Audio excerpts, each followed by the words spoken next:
தமிழ்நாட்டில் 71,145 மின் மாற்றிகள் மாற்றி அமைப்பு. சட்டப்பேரவையில் அமைச்சர் செந்தில் பாலாஜி தகவல்.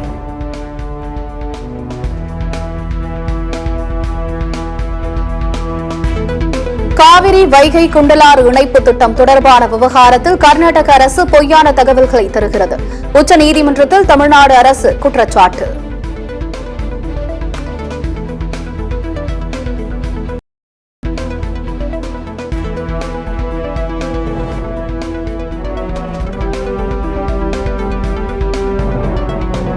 டெல்லியில் பிரபல ஹோட்டலில் பயங்கர தீ, கீழே குதித்து உயிர் தப்பிய பொதுமக்கள்.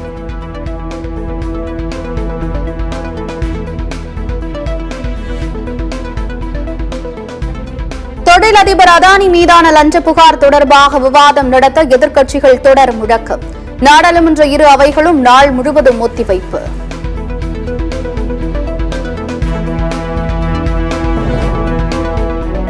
சுரங்கம் மற்றும் கனிம திருத்தச் சட்ட வரைவுக்கு நாடாளுமன்றத்தில் ஆதரித்து வாக்களித்தது அதிமுக தான். தற்போது பேரவையில் தமிழ்நாட்டு நலனுக்காக பேசுவது போல் எடப்பாடி பழனிசாமி நடிப்பதாக முதலமைச்சர் ஸ்டாலின் குற்றச்சாட்டு. அதிமுகவின் துரோக வரலாற்றுக்கு அடையாளமாக எடப்பாடி பழனிசாமி உள்ளார். அவதூறுகளை பரப்பி உயிர் வாழும் அதிமுகவின் அடையாளமாக இருப்பவர் எடப்பாடி பழனிசாமி என முதலமைச்சர் ஸ்டாலின் விமர்சனம்.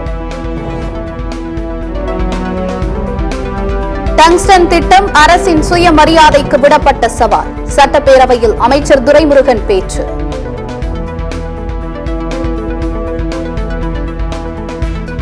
ஆதவ் அர்ஜுனா விவகாரத்தில் திமுக தரப்பிலிருந்து தங்களுக்கு எந்த அழுத்தமும் நெருக்கடியும் இல்லை. சென்னையில் விடுதலை சிறுத்தைகள் கட்சித் தலைவர் தொல் திருமாவளவன் பேட்டி.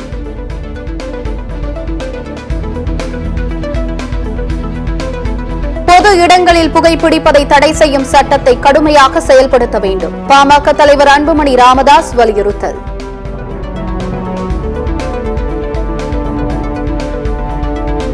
வடசென்னை அனல் மின் நிலையத்தில் ஆண்டு பராமரிப்பு பணி. இரண்டாவது நிலையின் 1வது அலகில் 600 மெகாவாட் மின் உற்பத்தி நிறுத்தம்.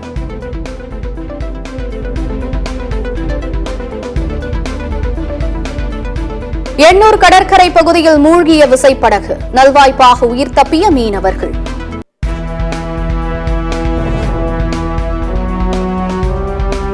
திருச்சியில் தனியார் பேருந்து ஓட்டுநர்களுக்கு இடையே தகராறு. முதலில் யார் செல்வது என்பதில் ஒருவரையொருவர் தாக்கிக் கொண்டதால் பரபரப்பு.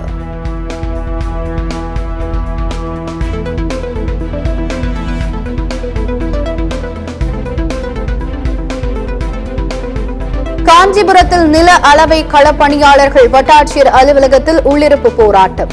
பதவி உயர்வு, காலி பணியிடங்களை நிரப்ப வேண்டும் என்பவை உள்ளிட்ட 9 கோரிக்கைகளை வலியுறுத்தி கோஷம்.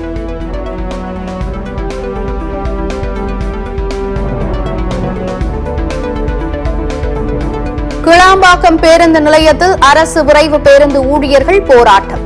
அரசு பேருந்துக்கு வரும் பயணிகளை ஆம்னி பேருந்துகளுக்கு தனியார் நிறுவனம் திசை திருப்பி அனுப்புவதாக குற்றச்சாட்டு.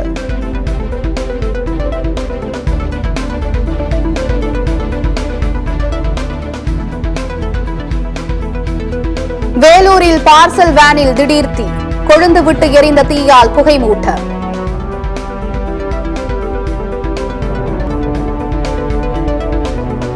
இந்தோனேஷியாவின் ஜாவா தீவில் கனமழையால் பல்வேறு இடங்களில் நிலச்சரிவு. 10 பேர் உயிரிழப்பு. மாயமான 2 பேரை தேடும் பணி தீவிரம்.